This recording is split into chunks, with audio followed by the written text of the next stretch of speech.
All right, soul siblings. Grand Rising is Shay Seeking, and today we're going to be going into the Book of Wisdom. Um, I think I was in the Book of Wisdom before I went back into Genesis last night, and a couple of things struck me, so we're going to go ahead and look into it now because I feel like again I am in the spirit of wisdom and feeling and seeing what would be in the spirit of Solomon, possibly even you know. Uh, Seeing some of these things occurring in this time. Uh,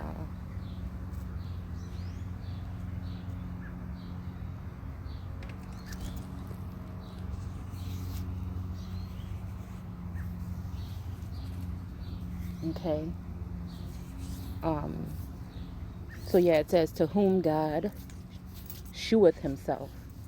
So again, uh, we can look at that in any type of way, but if it's saying here that to whom God sheweth himself, that means that God will show himself to someone.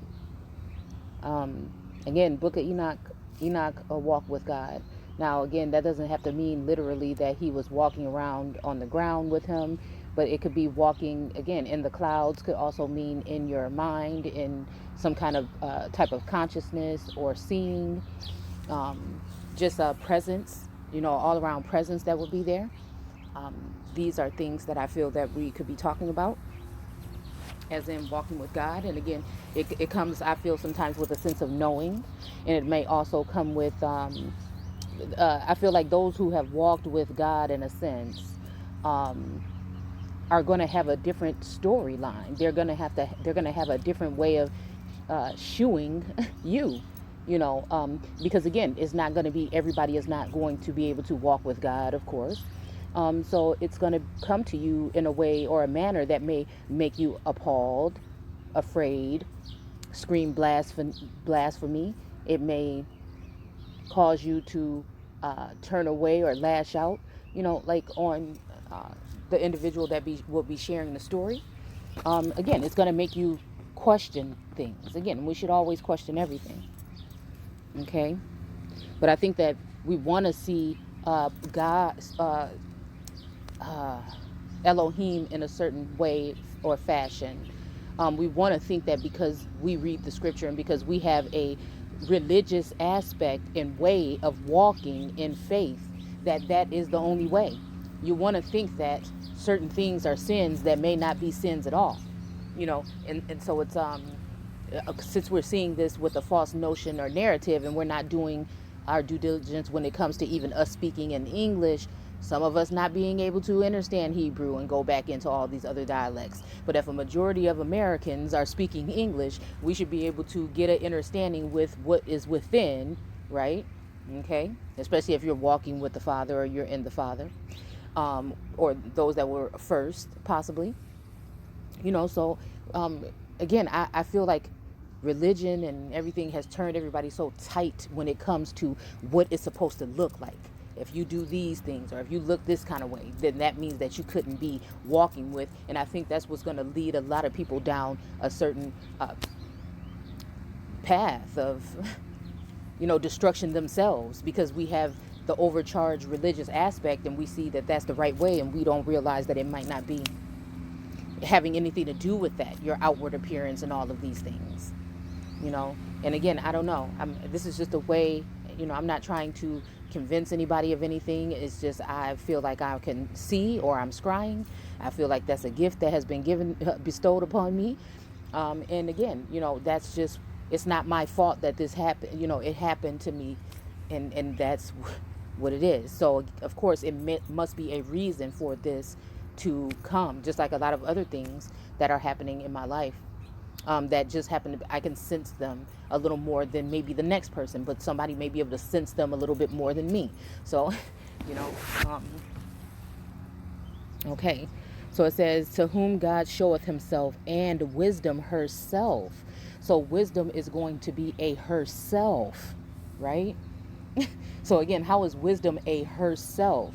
Because she will be in the form of, just like in these forms have taken shape over time, where the spirit of these people, again, I feel over time has been, we don't have to use reincarnated. It's just you can be in the spirit of that person. Have you ever been going through something and say, oh, I feel like I'm in the spirit of Job because this is what was happening to him. It's just all of it. If we can't place ourselves in the word, then how can we even start doing work on ourselves to see certain flaws or things that we may need to change, or it might be that's just like a signal for you to say, hey, wait a minute, oh, that does remind me of this. What I'm saying? It's just a sense of a way of walking in it, walking in the faith for real, like at seeing ourselves in the work again, because I think it is talking about us, and then partially some of it is talking about our ancestors or those who came before us, who still live through us. So an evil speaker cannot lie.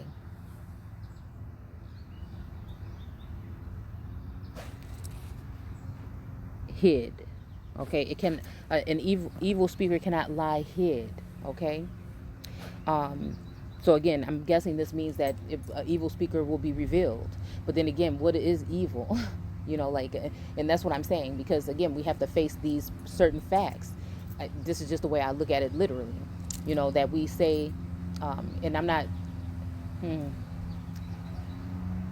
I'm just saying it how it is. Okay. So we say that so-called the Satan or the devil. Again, God created both good and evil.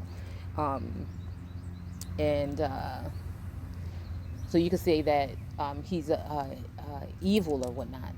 He was one of the most beautiful creations or creatures, or if you want to say angels, in heaven at one point in time, but he fell, supposedly because he lied. But then again, when I look at it on the surface, how, again, I'm just saying, if we weren't having any religion, we were just looking at it with a virgin mind. When he said that, if you eat the fruit, you're going to die. And he said, oh, that's a lie. First of all, he just called what, a particular God, because again, God was creating in Genesis 1 through, in Genesis 1, I think. And then when we got to Genesis 2, chapter 2, the Lord God started to create. So that would be two separate entities, or an entity that has converted over to being another portion or self of itself. So again, if someone is an evil speaker, cannot lie hid.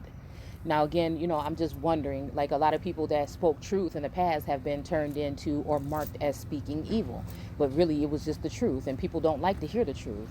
But again, I want to know how many people Satan murdered or the devil murdered. And I'm not saying this to say, oh, Satan is God. What I'm saying is, how can we say this? Because again, when he said that you're not going to die, and they ate the fruit and they didn't die, then what are we saying? He didn't lie then. That was the truth, that they didn't die. And the other people are going to have a different way of looking at it. I'm just someone that is just here to make us think and say that it's okay to think. Because again, this system constructs and these things that have been set up, like the education system and things like that, whether they know it or not, and I think they do, have been created in order to keep you indoctrinated or manipulated.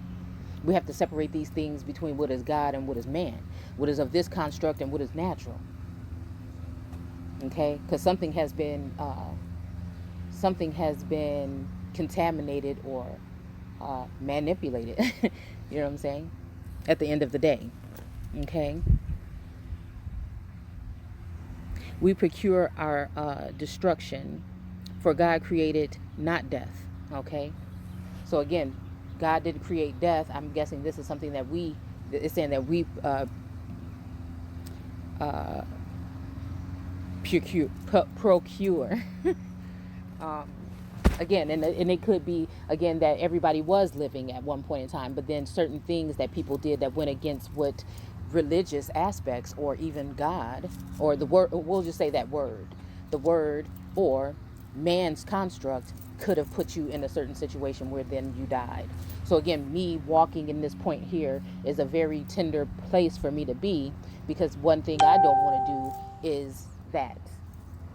Again, so what I ask for is discernment, when I'm walking in this way. And then also ask, for forgiveness at the end of um, one of my videos, and just I don't know, sit back and listen and see what type of energy I'm feeling, and sometimes it's uneasy, but I feel like it's just really reading it for word how it is and giving proper definition. And, it's just, what I'm doing here is would be looked at as blasphemous or evil or something like that. People are going to automatically jump to that because, again, when you start to thinking and you start using your mind in the right way, instead of letting other people think for you in religions and different thoughts and views and opinions think for you, then you're a problem. Okay? So it says, love righteousness, ye that be judges of the earth. Think of the Lord with a good heart. Okay? And in simplicity of heart. Seek him. Okay? Now, again, I'm going to say him or her because I think that lords can be women or they can be lordess as well. You guys know how I do with but it's up to you. Again, I'm never here to tell you what it is or what it ain't. I'm simply sharing what it looks like to me. It says, for he will be found of them that tempt him not, and sheweth himself unto such as do not distrust them.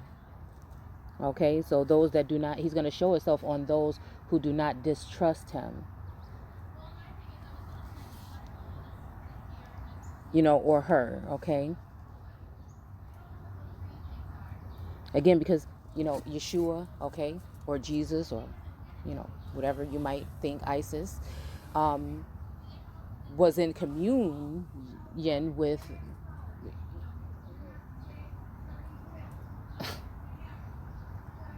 many different individuals, from, I feel, from the underworld and the heavens. I think that evil and, well, I wouldn't say evil, but sinners and saints, all of these energies, these entities. You know what? Hold on a second.